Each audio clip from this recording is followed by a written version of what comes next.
This past weekend, UFC 226. Okay. You white belts watched, us white belts watched.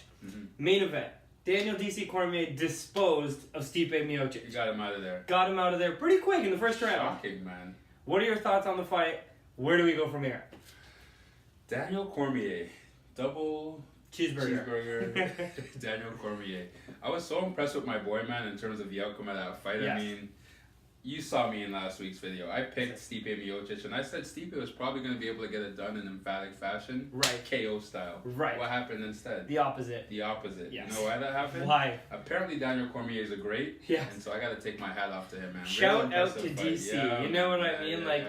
I really liked his post-fight, not his post-fight interview, we'll get to that later, Okay. but I liked his post-fight press conference speech, Yeah. where he just talked about, this is an accomplishment outside of JBJ. And I actually thought about it a little bit, and he's right, there's nothing John Jones did to take away from Daniel's heavyweight championship. Yeah. And so you got to give him that credit. He's going to sleep easy for the rest of his life, hopefully, if he doesn't lose the next couple. Yeah. And I'm happy for him. For the time being, that guy's on top of the world, and hey, you deserve it. You deserve it, DC. But what we didn't deserve is that post-fight speech, because that was atrocious. Are you with me? You weren't feeling that post-fight speech? I hated it. The way DC went back like this, there's something in there that felt contrived. But Yeah. I think DC's also, he's morphed into a TV personality now. Yes. Where, any chance that he's, in front of a camera, he's going to play it up a little bit and kind of take advantage of the situation. So I'm not going to go as far to say that it was staged, but there was something about that interaction that made my stomach feel a little unpleasant. It was a little tasteless too from Brock's point of view, because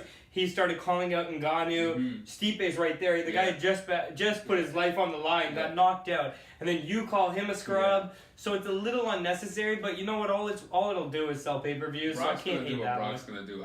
I personally, as much as it spooked me a little bit, I like when he took that microphone after berating Miocic and Ngannou, and taking that microphone and just smashing it off the camera. That shit got me hyped. So I'm just letting you know how that made me feel. I mean, we were watching together this past weekend, and we were screaming at the TV, really enjoying it. So even if I'm disappointed in what happened, the actions that transpired, it's going to sell pay-per-views, and they got me invested as well. So I'll be there for the press conference and everything.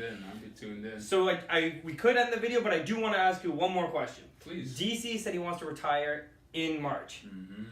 So that means he can possibly fight 2, maybe 1 if Brock's in the pool. So is it just Brock and retirement? Is that what we're doing here? Is the sport turning completely into entertainment, and now we're forgetting about the other contenders? I mean, you bring up a good point, right? Because there are heavyweights that deserve a shot at the title. Yes. And now that DC's sitting there, they're probably going to have to wait their gosh darn turn to get that title shot. Because Over a year. Over a year. Yes. Is that fair? I don't think so. I think the name that springs to mind is going to be Volkov. Right? This guy's been on a pretty decent win streak, I think. He just beat the former champion in Verdun decisively. So he deserves a shot, but no way in heck is Daniel Cormier going to fight him. I think, in terms of what should be next for him and how I feel about it, it should be the Brock Lesnar fight. Yeah. I'm not mad at the Brock Lesnar fight. Right. In the perfect world for me, this is what unfolds, okay? Okay, tell me. You fight Brock Lesnar. Yes. DC gets Brock Lesnar out of there, no problem. Easily. Retires. Yes. Comes back. Yes. Says John Jones. Yes. Where you at? It's time. We do the trilogy. And that is the biggest fight in UFC history at that point. I would think so. See, I feel bad for Volkov. I feel bad for Curtis Blades a little bit, even though I don't think Blades deserves a shot. I think you're 1 away. But you still now have to wait over a year to even get that shot. So I do feel bad for you guys.